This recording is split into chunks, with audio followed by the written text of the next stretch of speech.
안녕하세요. 민광동입니다. 요즘에 사업계획서 작성하시는 분들이 많아서 영상을 정리해 봤습니다.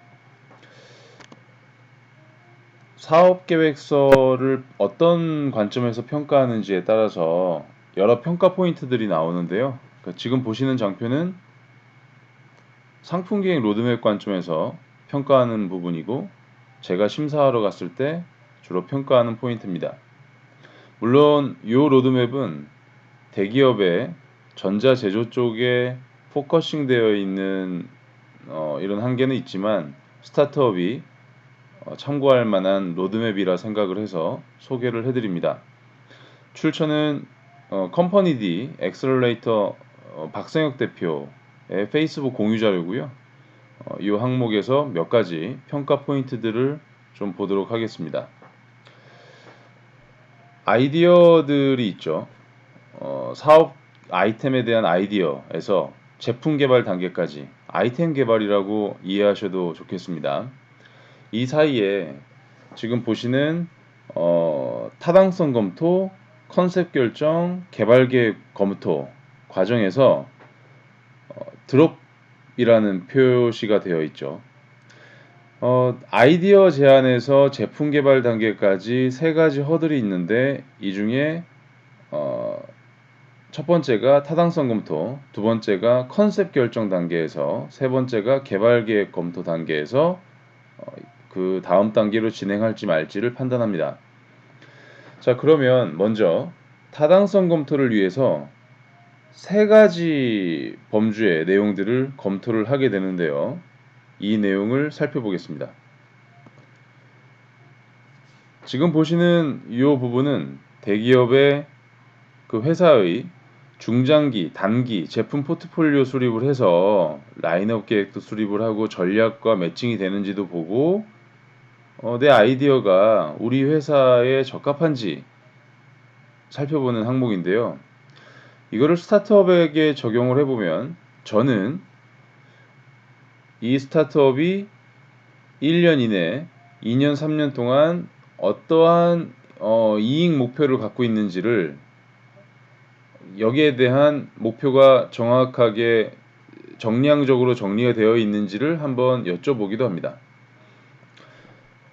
그래서 내가 벌어야 되는 우리 회사의 매출이나 매출의 볼륨에 맞춰서 이 비즈니스 모델이 적합한지를 보려는 거고요. 이 지원 자금의 적합성을 판단하려고 하는 의도도 있습니다. 자, 두 번째로 보는 게 경쟁사 동향에 대한 분석인데요. 경쟁 우위를 이야기하는 건 아닙니다. 현재 시장에서 주요 플레이어들이 누구고, 이 플레이어들이 어떤 비즈니스 모델을 갖고 있고 어떤 이슈들이 있는지를 파악하는 내용입니다. 경쟁사의 사업 모델을 통해서 이 시장 내에 존재하는 기회 요인이나 위험 요인들을 파악할 수도 있거든요. 그래서 이런 동향 분석들을 하는 거고요. 세 번째, 시장 분석 부분은 시장 동향에 대한 내용을 정리한다고 생각하시면 되겠습니다. 패스트 분석이라고 이해하셔도 좋고요.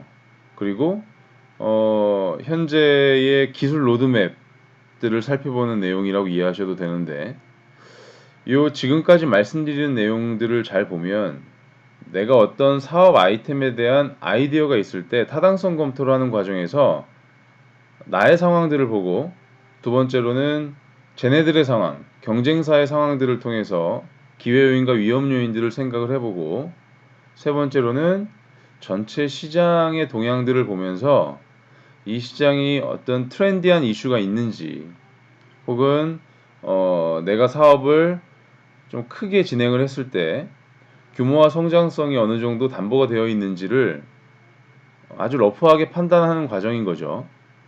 자, 그래서 이 세 가지 범주를 살펴본 이후에 그 다음 바로 해야 되는 일이 뭐냐면, 우리가 실제 사업계획서를 쓸 때는 이 목표 고객을 쓰긴 하지만, 많은 분들이 내가 사업계획서에서 정리한 목표 고객을 대상으로 바로 뭔가 액션을 취하지는 않거든요. 현실적으로요. 근데 실제 기업의 상품 계획 단계에서는 타당성 검토가 끝나면 바로 목표 고객을 수립을 하고, 이 목표 고객을 수립을 했다는 이야기는 가격이 결정될 수 있다는 얘기거든요. 목표 고객의 레벨에 따라서 가격의 레벨도 달라질 수 있습니다. 그런데 가격 결정을 하기 위해서는 유통에 대한 계획이 세워 있지 않으면 가격 결정을 할 수가 없습니다. 국내 제조 스타트업들의 상황들을 보면, 국내 제조 스타트업들은 10만 원의 시장 가격이 있다고 했을 때, 제가 만난 많은 스타트업들이 제조 원가가, 즉 이 아이템을 만드는데 들어가는 최소한의 비용이 70%가 넘어가는 회사들이 굉장히 많았습니다. 자, 이런 상황이라면 이 스타트업이 이익을 내기 위해서는 70%의 제조 원가에 판매하고 관리하는 데 들어가는 비용과, 그리고 여러 가지 시장 참가자들과 뭔가 수익 쉐어할 수 있는 여러 가지 플러스 알파 비용까지 계산이 되어 있어야 되거든요. 여기 유통 파트너까지 낀다. 그럼 가격이 굉장히 많이 올라가야 됩니다. 그런데 아무리 생각을 해도 시장가 10만 원을 훨씬 상회를 하는 20만 원의 가격을 책정하기에는 부담스럽다라고 하면, 이 회사는 판매 전략을 유통 파트너를 못 끼고 그냥 직판으로 판매 전략을 세우셔야 되고, 그걸 미리 준비를 하셔야 되는 거죠. 여기서 제가 말씀드리고 싶은 내용은, 목표 고객을 수립을 했으면 반드시 이 고객에 맞는 가격들이 정리가 될 수 있어야 되고, 이 가격 결정의 근거가 되는 유통과 판매 전략들이 정리가 되어 있어야 된다는 겁니다. 자, 그래서 이 목표 고객이 수립이 되면 그 사업계획서를 평가할 때 이 부분들을 살펴보죠. 목표 고객이 정해졌으면 가격과 유통에 대한 계획들도 살펴보게 되는 겁니다. 지금 말씀드린 내용이 이 부분이고요. 자, 그 다음이 컨셉 결정을 하게 되는데, 자, 이제서야 경쟁사에 대한 이야기가 본격적으로 나옵니다.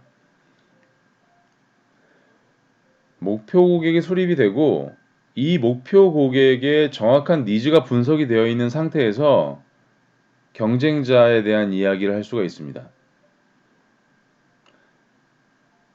전체 시장에서 나하고 경쟁하는 경쟁자가 아니고요. 시장을 쪼개서 세분 시장 안에서의 공통된 고객 니즈를 가지고 경쟁하는 경쟁자에 대한 분석이 되어 있어야 된다는 거죠. 하지만 대부분의 사업 계획서를 검토를 하다 보면 그냥 전체 시장에서 아주 러프하게 경쟁자를 정해놓고 스펙 위주로 비교 우위를 정리를 해주시는 분들이 굉장히 많은데, 제가 보는 관점은, 상품 기획 관점에서 보면 명확하게 정리된 고객 니즈를 가지고 이 고객 니즈를 충족하는 기존의 여러 가지 해법들과 나의 해법을 가지고 비교를 해줘야 우리가 중기부 표준 사업 계획서에서 이야기하는 비교 우위를 설명할 수가 있습니다. 상품 기획에서의 컨셉은 지금 말씀드리는 경쟁사 대비 비교 우위가 명확하게 나와 있을 경우에 컨셉들이 나올 수가 있고요. 이 컨셉에 맞춰서 나의 제품이나 서비스의 스펙들이 결정이 되는 거고, 이 제품 서비스의 스펙을 어떻게 만들 것인지에 대한 시나리오를 잘 정리를 하면 결국 만드는 데 들어가는 비용들이 계산이 될 수 있겠죠. 명확한 목표 고객을 대상으로 얼마를 받을 것인지를 결정을 하고 받을 것인지를 결정을 하고 판매와 관리하는 데 들어가는 비용들을 계산을 하고, 마지막에 그러면 이 내 고객에게 가치를 제공하는 제품이나 서비스를 만드는 데 들어가는 비용 계산까지 될 수 있을 경우에 추정 손익 계산을 할 수가 있게 되는 거고, 우리 사업계획서에서는 이 추정 손익 계산서를 살펴보게 되는 거죠. 자, 상품기획 관점에서의 평가 포인트에 대해서 말씀드렸습니다. 시장의 플레이어들에게 어떤 이슈가 있는지, 그리고 시장의 규모와 성장성이 담보될 수 있는 뭔가 아주 러프하게나마 이런 동향들이 조사가 되어 있는지, 내가 원하는 회사의 볼륨에 맞춰서 비즈니스 모델이 정리가 되어 있는지, 목표 고객이 명확하고 이 목표 고객에 적합한 가격과 유통 전략이 수립이 되어 있는지,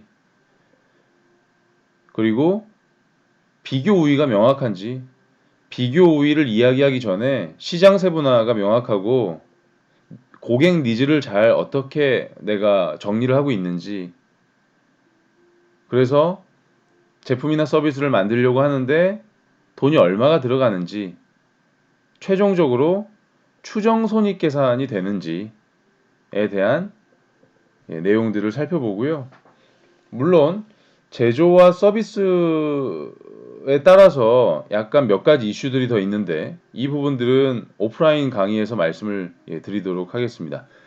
그래서 지금 말씀드리는 내용은 컴퍼니 D의 박성혁 대표님이 페이스북에서 공유해 주신 상품기획 로드맵 자료에 맞춰서 이 관점에서 사업계획서의 평가 포인트에 대해서 말씀을 드렸습니다. 그럼 다음 시간에는 사업계획서 시장 자료를 어떻게 찾는지, 그리고 정부지원 사업계획서의 목차별 평가 포인트에 대해서도 정리를 좀 해드리겠습니다. 네, 이건 다음 시간에 할게요.